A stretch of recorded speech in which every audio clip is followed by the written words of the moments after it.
Hello guys, कैसे हैं आप लोग। आशा करता हूँ अच्छे होंगे। देखिए, पिछले वीडियो में हम लोगों ने मौर्य साम्राज्य के पतन को समाप्त किया था। इस वीडियो में हम लोग अशोक के बारे में पढ़ेंगे।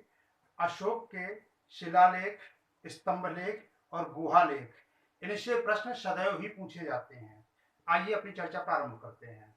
देखिए, सबसे पहले जो अशोक के लेख हैं, इनको जो शिलालेख हैं, मैं तीन बताए मैंने आपको। इनकी खोज किसने की थी? इनकी खोज की थी टी पैंथेलर। टी फैंथेलर टी फैंथेलर ने इनकी खोज की थी। ध्यान रखिएगा, टी फैंथेलर। अच्छा, जो जेम्स प्रिंसप हैं, 1837 में पहली बार इस कूट को जो था इसको डिकोड किया था, अर्थात पढ़ा था इसको पहली बार पढ़ा था जेम्स प्रिंसप। यह प्रश्न भी बहुत पूछा जाता है। देखिए, रुम्मनदेई जो आपका लेख है आपका, ये देखिए रुम्मनदेई पढ़ाऊंगा, बताऊंगा मैं अभी आपको। ये सबसे छोटा लेख है आपका, ये सबसे छोटा स्तंभ लेख है आपका रुम्मनदेई, जो कि नेपाल में है। इसके अलावा जो आपका रानी का अभिलेख, जो एक रानी का लेख कहलाता है आपका, वो है कौशाम्बी का। कौशाम्बी वाला जो आपका शिलालेख है वो आपका क्या कहलाता है? आपका स्तंभ लेख है आपका क्या कहलाता है? वो कहलाया करता है रानी का लेख।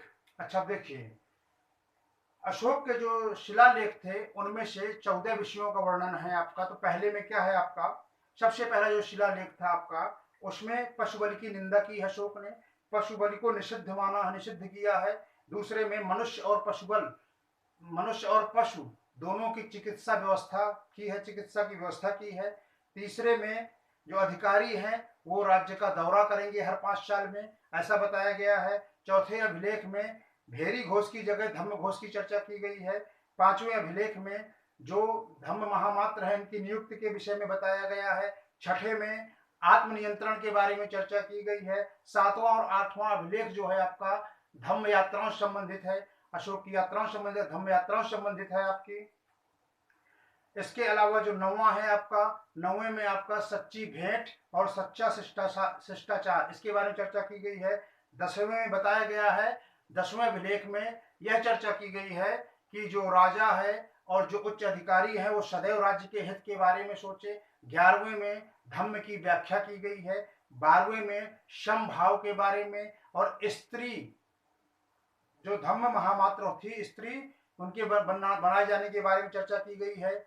और जो 13वां शिलालेख है आपका, उसमें कलिंग युद्ध का वर्णन किया गया है। और साथ ही साथ जो अशोक के हृदय परिवर्तन की बात है, यह चर्चा भी की गई है। 14वें शिलालेख में अशोक ने जनता को आदेश दिया है, जनता को प्रेरित किया है कि वह धम्म की राह पर चले, धम्म युक्त जीवन जीने के लिए प्रेरित करने का प्रयास किया, प्रेरित किया है 14वें अभिलेख में। आइए कुछ और नजर डालते हैं अभिलेखों पर। तो देखिए, जो स्तंभ लेख हैं आपके, स्तंभ लेख में आपकी 7 दिल्ली टोपरा, दिल्ली मेरठ, इन दोनों जो स्तंभ लेख है, इन दोनों स्तंभ लेखों को इन स्थानों से कहां पर पहुंचवा दिया था?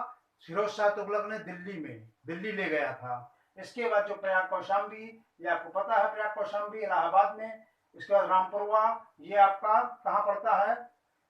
जो रामपुरवा है ये बिहार में है। चंपारण, लौरिया अरराज और लौरिया नंदनगढ़, ये दोनों भी आपके बिहार में ही हैं। इसके अलावा शंकिशा कन्नौज उत्तर प्रदेश का है। तो देखिए, कन्नौज उत्तर प्रदेश का एक ये है, और एक प्रयाग कौशाम्बी वाला है आपका, प्रयागराज जानते हैं इलाहाबाद आप, ठीक।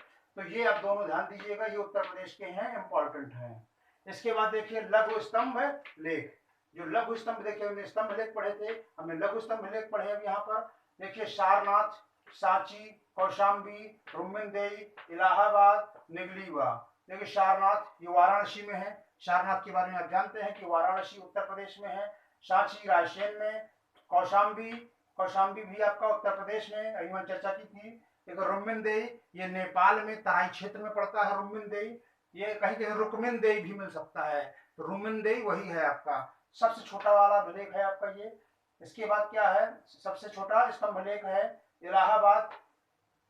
इसके अलावा निगलीवा सागर नेपाल में, ये भी आपका नेपाल का है। देखिए, इसके बाद लघु शिलालेखों की चर्चा की जाए। देखिए, अभी मैंने यहाँ पर स्तंभ लेख और स्तंभ लेख की चर्चा की। ये शिलालेख है, शिलालेख, स्तंभ लेख और गुहालेख, 3 प्रकार के अभिलेख मिलते हैं।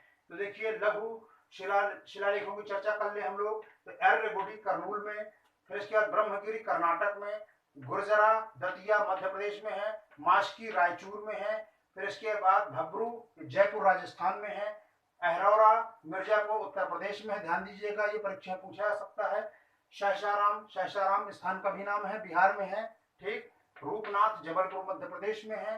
इसके अलावा जटिंग रामेश्वर कर्नाटक में, गोवी मठ ये कहाँ पर है, मैसूर कर्नाटक में है। इसके अलावा और भी हैं, 3-4 मैंने यहाँ 4 नहीं लिखे हैं यहाँ पर, परंतु इतने याद कर लेंगे अगर आप, इतने से ही आप परीक्षा में संपूर्ण प्रश्न सॉल्व कर लेंगे। अगर कुछ इसके अलावा भी आता है तो ऑप्शन में निकाल देंगे, चाहे तो आप 14 पूरे याद कर सकते हैं, परंतु मैंने सारे महत्वपूर्ण यहाँ पर लिख दिए हैं। इसके आगे अशोक के बारे में अभी और पढ़ेंगे, लेकिन अगले वीडियो में। और हाँ, एक बात, अगर आपको वीडियो पसंद आए, लाइक करिए, कमेंट करिए, सब्सक्राइब करिए। धन्यवाद।